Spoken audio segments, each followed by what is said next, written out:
Wow, it's lovely and warm.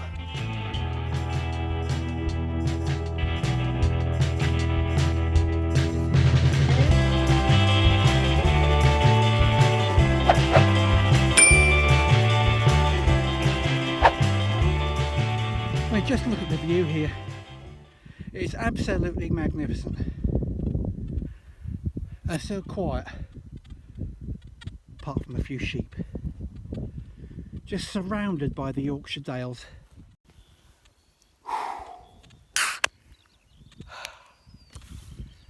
Wow, it's lovely and warm. Luckily, the beer's cold. So today, I want to tell you the top 5 things that the British Museum do not want you to know. Yes, they have published everything I'm going to tell you and a lot more. They just hope that you'll never find out about them. This is the book that was given to me to understand the 1996 Treasure Act, the Code of Practice revised England and Wales. Published by DCMS, that's the Department for Culture and Media and Sport. And it's full of stuff that you need to know. First of all, let me tell you where I am. This is a beautiful location. Very high, can be very windy and very cold. Today, it's too hot, just a gentle breeze. And this is where I found loads of Roman silver, Roman bronze, my first ever Roman brooch. Also, off here were 2 silver Roman intaglio rings, and at that time I was actually a volunteer recorder, not a volunteer anymore since October 2019. That's when the scheme came to an end, but for 3 or 4 years I was a recorder and hence asked to study the Treasure Act. And luckily I did, because all those things I found on here are not all treasure. If you know the Treasure Act, you will know that anything which is not a coin, which is 10% gold or silver, immediately has to be surrendered as potential treasure. And all those silver coins I found, which I did by the way, all those silver coins I found didn't qualify as treasure. And you would think, well, why? So many Roman coins up here on top of a hill, loads of them, why weren't they treasure? This is where they used to stop. Water in a stream down below, a vantage point to take a look around. There wasn't really a fort or anything here, and nothing could be buried here to be hidden. So it wasn't hidden here because less than 6 inches under this ground, under this grass, is a huge vastness covering probably 2 miles of limestone. You can't put a spade in hardly. In some areas you can hardly even cut the grass. It's just so shallow underneath the grass. So it's rock hard limestone, which means nothing can be deliberately buried here, it can only be lost. And don't forget, part of the criteria for the British Museum is that it must have been lost or hidden or dropped in one go. So the contents of a purse, for example, hidden or dropped, or deliberately buried hoard of coins in a vessel, or without a vessel, all at the same time. This is the exception because this would be an accumulation of losses, one here, one there. So as long as you understand that, you now know the difference between an accumulation of small losses building up over a period of time, and that is the criteria for not being treasure. So just a reminder of the things that are considered to be treasure trove if found. A. Hoards, which have been deliberately hidden. B. Groups, such as contents of purses, which may have been dropped and or lost. And C. Votive or ritual deposits. Nowhere in there does it say an accumulation of losses. It's very specific, so now you know. So hopefully I can get lucky today. You can see there's loads of stone there already. Now then, let's see where it is. In the hole or in the plug? Oh, in the hole.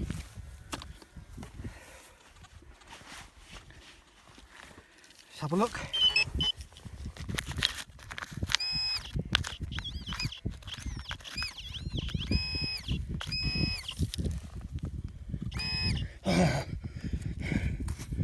Junk. Never mind. It had to be dug. Item number 2 of 5 on my list of British Museum secrets, in other words, the things they don't want you to know, is this. If a finder first discovers one coin on a particular site, which will not be treasure because one coin is not treasure in this book, but then subsequently discovers more coins on the same site which do qualify as treasure, because anything more than one coin means treasure, if it's 10% gold or silver or any valuable metals, the original discovery will not be considered as treasure. So let me just make this quite clear to you. If you as a finder discover one coin and then next day you go back, or a week you go back, or whenever you go back and you find loads more, and you think, oh, I think these are going to be treasure, I better declare them, whilst you should also declare the first one you found, that one does not qualify as treasure. In other words, it's yours. It needs to be recorded, but it's yours. It's not considered part of the treasure hoard. Did you know that? Well, that's on page 12, item 16, on the first half of the paragraph. Interesting, huh? Now look at this, isn't that a wonderful work of art? A tiny little woven nest in there. I just saw the parent bird fly off as I got closer. That's a meadow pipit nest. So I'm not going to disturb that. And I must be careful where I put my feet as well. It's such a beautiful place up here. And it's a great nesting place for lots of birds, including lapwings, and there's even raptors up here. I'm not sure where the raptors are because there's not many trees, but it's lovely. And number 3 in the British Museum secrets list is this. Number 3, page 12, item 16, second half of the paragraph. The duty to report finds will rest with the finder, who will have the legal obligation to report the finds if he believes or has reasonable grounds for believing it to be treasure. The finds liaison officer may have information concerning finds made in the same area previously by a third party. This may be relevant in determining whether the new item that you've found may be treasure.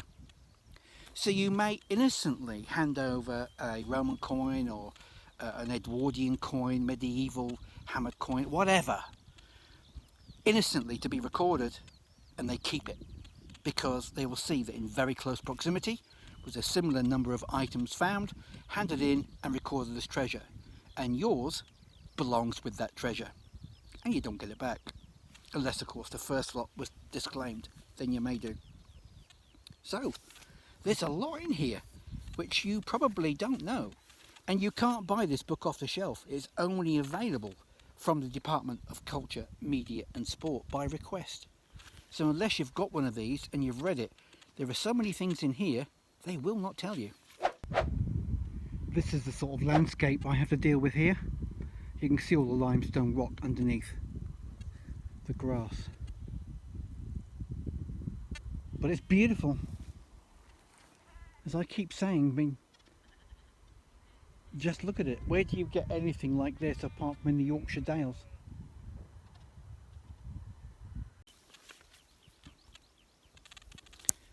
Here's an interesting one.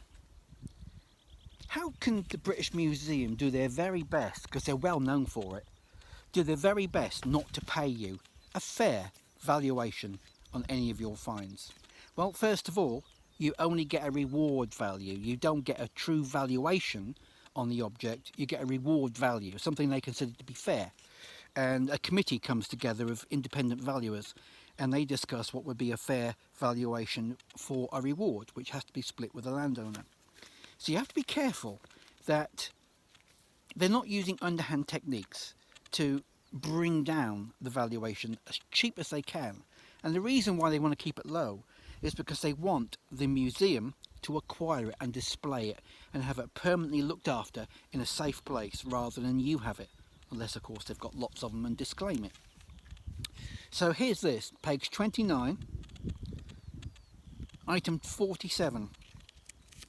When cleaning occurs, the finder gains nothing by the way of increased commercial value. In other words, don't clean it, leave it as it is. Cleaning it will make it worth more. In fact, it says, it may risk a further reduction on the reward by virtue of you cleaning it. So if they can tell that you've cleaned it and they really do want to acquire it, they'll even knock your money off for doing that. So if you're going to clean something, don't expect too much of a reward, because they'll use everything they can to get it cheap if they want to acquire it. Well, I've been here for 2 hours and I've not even had a signal. Now I knew it would be difficult, one because the soil is very, very dry. It's the driest May we've had ever on record since records began. But also it has been very difficult to find anything up here for quite some time. All the easy ones have gone, and then I started finding all the difficult ones, including a few hammers up here, and now it's getting really hard. And before long, this field is going to be knee deep or even waist deep in thistles and sedge grass, and it will be virtually impossible to detect here until winter. Number 5 of the best secrets kept by the British Museum that they don't want you to know. If an object is found not to be treasure as a result of an inquest by the coroner, it will be returned. Well, I can tell you right now that the coroner has nothing to do with determining if an item is treasure or not. They simply act under instructions of the British Museum and declare items as treasure to make it legal and formal. In other words, the coroner doesn't get a decision in this. He is told by the British Museum, by surrendering this to the coroner, it is already predetermined that the British Museum wants it to be officially and legally declared as treasure trove. The coroner has nothing to do with it. Then you can assume that the decision has already been made. All the coroner will do is confirm that decision to make it lawful and legal. Oh, this one's an easy one to see, look, because it's supposed to be in the middle of nowhere. That's a plover, a lapwing in particular.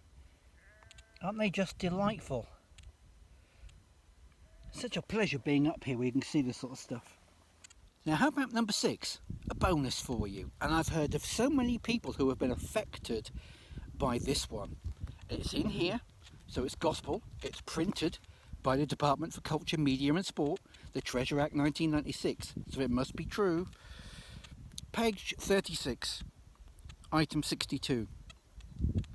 The coroner, or the body into whose care a find is reported as treasure and has been entrusted with it, will take reasonable steps to ensure its safe custody.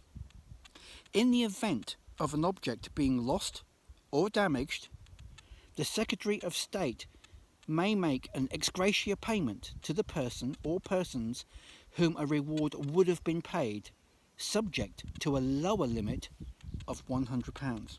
In other words, a minimum of £100. I know several people who have lent the PAS, the Flows, or the British Museum items for further study, even though they haven't been yet declared treasure, or maybe they have, but not yet returned or put into the museum, and they lose them. It's mysterious just how many pieces actually really do go missing. before you get your reward or valuation for the reward. If that happens to you, they have a duty of care to make sure it's looked after. And that means that you are entitled to compensation to a lower limit, a minimum of £100. Check it out, page 36, item 62. How about number 7, a bonus? If finders and anyone else with an interest in the find wish to waive their rights of a reward on condition that the find is deposited in a particular registered museum, their wishes will be taken into account. Let me make this easy for you to understand. If you take the reward, usually the item will then be acquired at that price, the reward price, by your local museum or the museum local to where it was found. Now, to give you an example, I found a silver book class from the Tudor period, and I found it over in York, and I declined, I waived the reward value because it wasn't very much money anyway, about 20 quid. So I said, no, I don't want the reward money. But instead of being shown in the local museums where I found it in York, because I had declined the reward value, I could have asked for them to show that find in my local museum near to where I live with my name on it. So that is my right, which will be taken into account, but only if you decline the reward value. Right, so that's number 7. I hope you find all those interesting, and I've got loads more to come and other items too, like the top 5 things of what not to say to landowners when trying to gain permission. So if you don't want to miss out on any of those, make sure you subscribe, click that bell icon so you can be notified when I upload the videos. And I'll catch you soon. Keep safe and good hunting.